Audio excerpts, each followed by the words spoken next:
prepare octopus with Mediterranean sauce. The sauce is going to be made with tomatoes, capers, olive, all the beautiful flavor that we find in the south of France. And we are going to serve it, you can serve it with rice or mashed potatoes. An important point is to have a beautiful tender octopus. You need to place it either in the freezer for 24 hours or you need to blanch it for around half an hour, depending on the weight of the octopus. I've placed mine for half an hour in the freezer, and we are going to cook it in the broth for half an hour. So I've applied the two method, but I've shortened the time in the freezer. So let's go!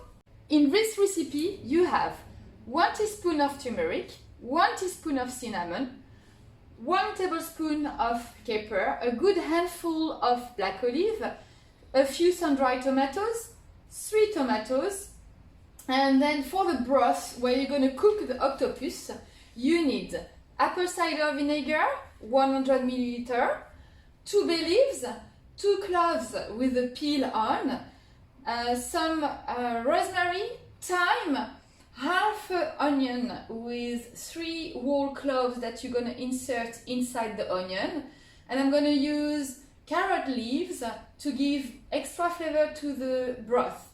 And then an octopus it's 280 gram octopus leg that you have placed in the freezer for a few hours before you're going to prepare it now into the broth. Blanch the octopus. So you place it into a skillet,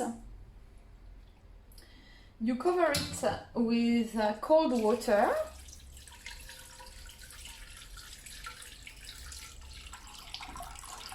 and then to this water you're going to add the garlic with the peel on, the onion, the carrot leaf, and then some rosemary,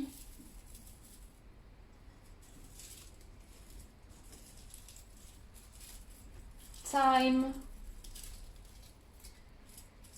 and then 2 bay leaves.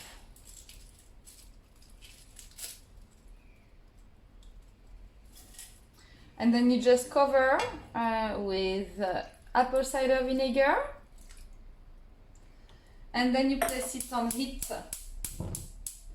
for around 30 minutes with the lid on.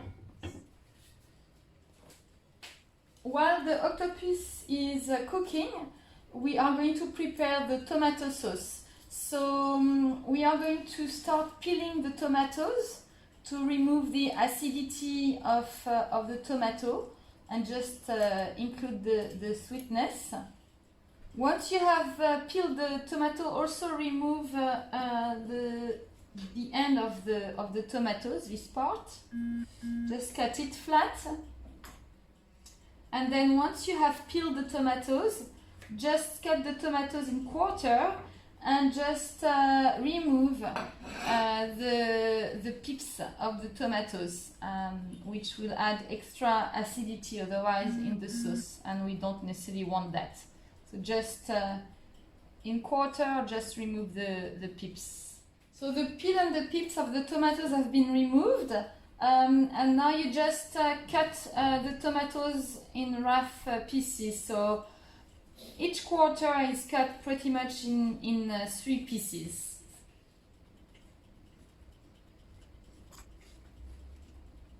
You're going to pour some grapeseed oil. Just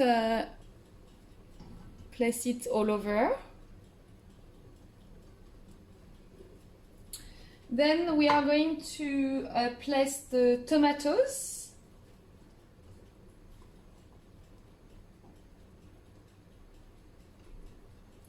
And basically place all the ingredients together. So the sun-dried tomatoes as well, the olives,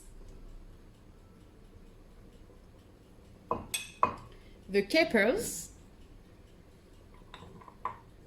the turmeric, and the cinnamon.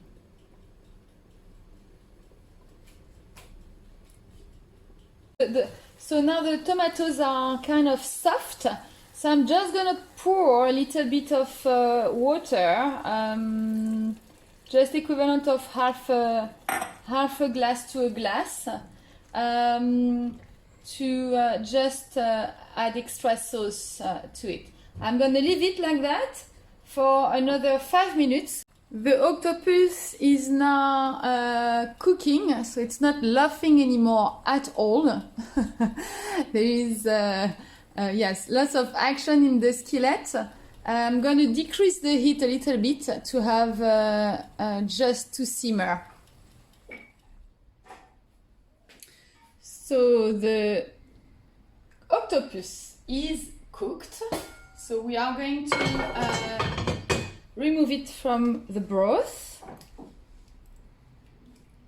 And a good way to know if it's ready or not is just place the tip of your knife into the flesh, and if it is tender, then it's ready to be placed into the sauce. So once you have removed the octopus, you can just cut pieces like that. And then you see it's super tender. An option is to serve the octopus with rice. So you can just remove the carrot leaf and then place the rice in the same water than the octopus. So the rice will have the same flavor than the octopus, and cook it for 20 minutes. This is an option. Otherwise, you can just serve it with mashed potatoes. It's also nice. So once you have cut the octopus, you can just place the pieces into the sauce, mix nicely, and then let it cook for another 10 minutes like that on a low heat. Our dish is ready. The octopus is super tender. It smells wonderful. I smell cinnamon, I smell the turmeric, I smell the sun-dried tomatoes. So the mix of spiciness and the sweetness of the tomato, sun-dried tomatoes is mwah. So bon appétit.